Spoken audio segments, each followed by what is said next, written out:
Alright, so we have opened imm1294E application for study permit made outside of Canada. So let's say we are filling it up for a person named John Smith, who is an Indian citizen, 25 years old as of today, and he hasn't applied for IRCC for anything. So let's see how he fills the form. UCI, Unique Client Identifier. So this is assigned to a client by IRCC, and this remains same always. Like even if you apply in future applications, you're gonna use the same use here. This is not a mandatory field, but if you have it, I strongly suggest you do it. But because this is the first application for John, so he doesn't have it. I want service in English. Full name, so we'll go with his name, Smith John. Again, like as I say, like this is just a sample and I am doing it based on my knowledge and research. I have I won't be responsible if you fill your actual form using what I am showing it over here, because my intention is just to help, but I will not be able to claim any responsibility of whatever comes out of it if you refer my video. So if you are doing it, do it on your own risk. Have you ever used any other name? No. Let's say he has never used.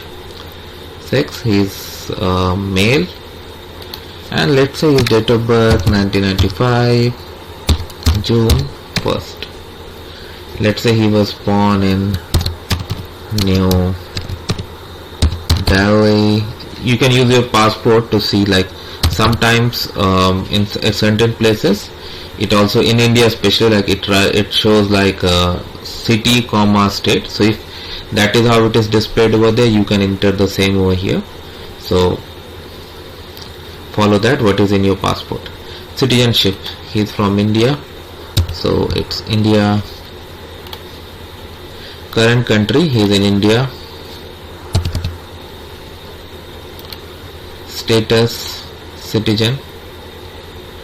Previous country or territory. During the past 5 years, have you lived in any country or territory other than your current country of citizenship or your current country or territory of residence?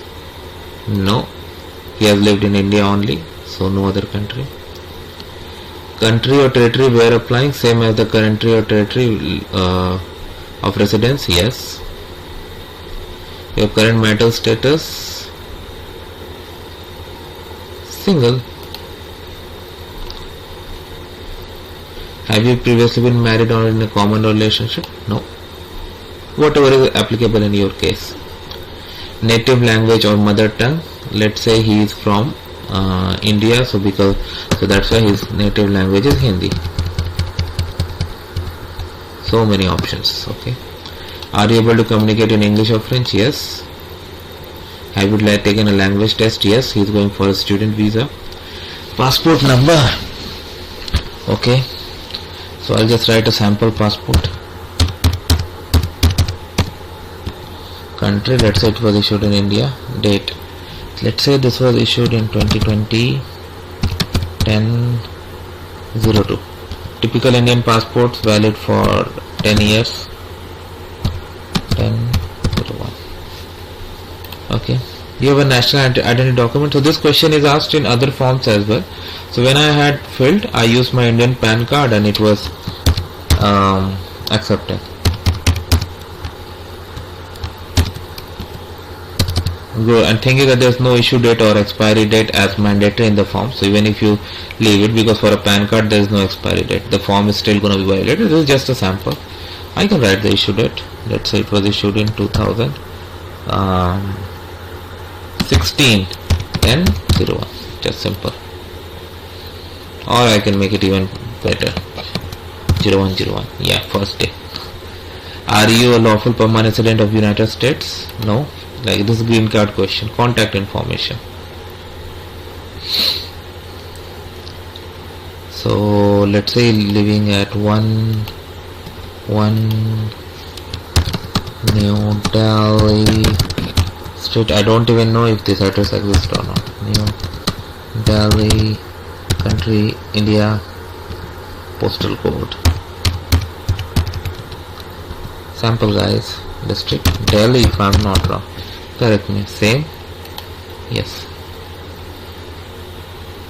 telephone number. He has other, like he's applying from India, so he has a cell phone number, typical Indian phone number, 10 digits. He has one more, that is his cellular already we use, so let's use residence. Again 91 is gonna be the code. Okay. Email address, no email, something. I'm just putting sample, don't do this in your actual form. Yeah, details of intended study in Canada, name of school. So let's say I'm just creating a sample, but you need to enter your actual, and that's obviously clear.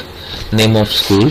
So let's say he has been admitted to Toronto IT College. His level of study will be, let's scroll down a bit so that we can see all the options.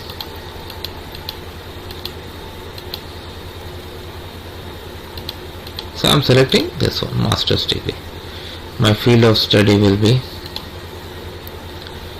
let's say he's doing a course in IT. Complete address, so this is in Ontario. City, town, let's say this is in Toronto. So if I go for T, there are going to be so many options. Yeah, it's a big place, we all know. So I'm just creating one sample and address, one Torontonian, yeah, street.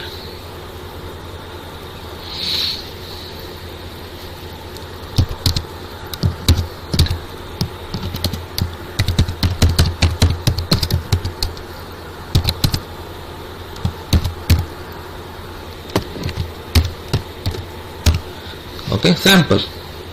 Designated learning institution, student ID. So provide that information as per your case. I'm just writing sample numbers, but even the format student ID, always follow what is there in your case. This is just a sample, don't go what I'm writing here.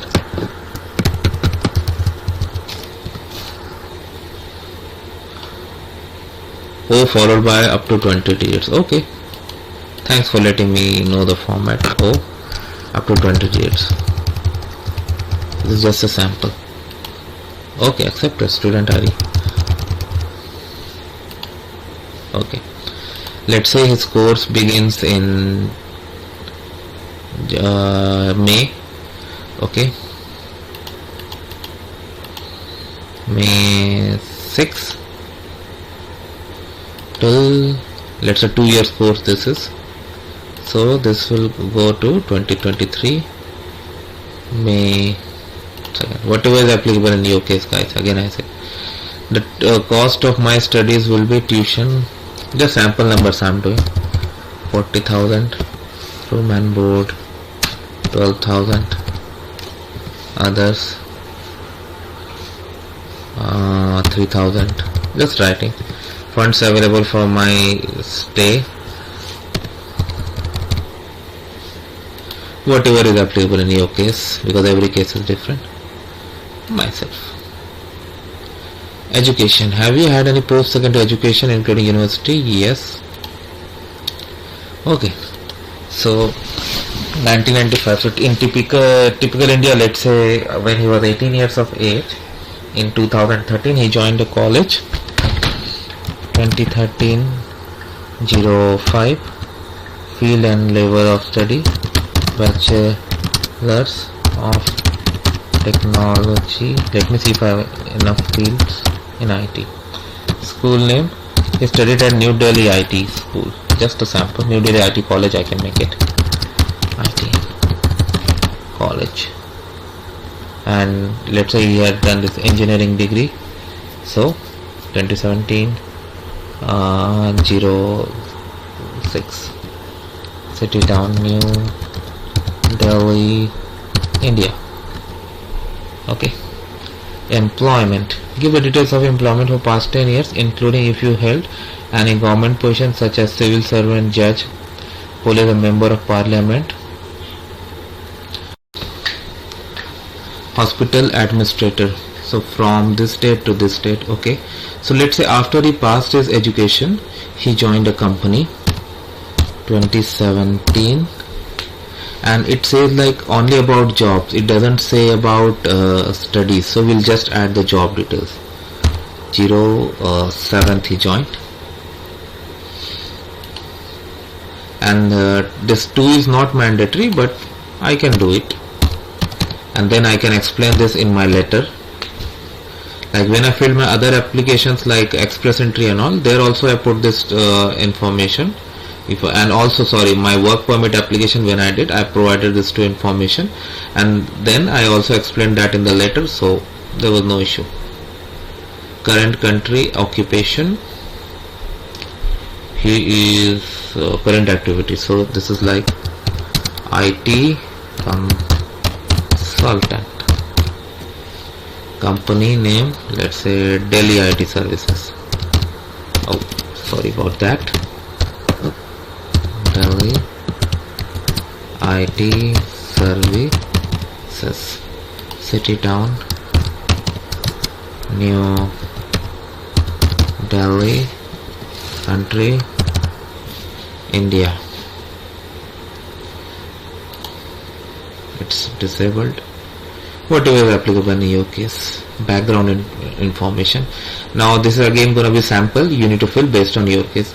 Within the past 2 years, have you or your family member had tuberculosis? Let's say no. Do you have any physical or mental disorder? Let's say no. But if it is yes, click yes and provide the information. Have you ever remained beyond the validity of your study, attended school without authorization, or worked without authorization in Canada? No, not applicable because he has not even been there. Have you ever had been refused a visa, work permit, denied entry or order to leave Canada or any other country or territory? Let's say no. Have you previously applied to enter or remain in Canada? Let's say no, this is first application. Have you ever committed being arrested for or been charged with convicted? Let's say no. Whatever is applicable in your case. This is just a sample. Did you serve in military militia? No. Have you ever witnessed, been member of associated with any political party? No. Witnessed or participated in the ill treatment of prisoners? No. Signature, future, yes. Okay, date also I can select from here. Now for online applications, you don't need to sign physically. What you can do is that, okay, very first thing is to validate it. Because if you have done any mistake, the system is going to point it over there. Else it's going to give you the message. Okay. That's really good. And if you notice, it has generated barcode. So you're going to save the whole file and upload it. Once you upload, the system is going to do the second verification over there. So make sure you do that. And this is just to validate about format and other stuff. But yes, the information here is still up to you. So make sure it's crystal clear. Okay. So now let's save it and upload, and we'll go to the next section.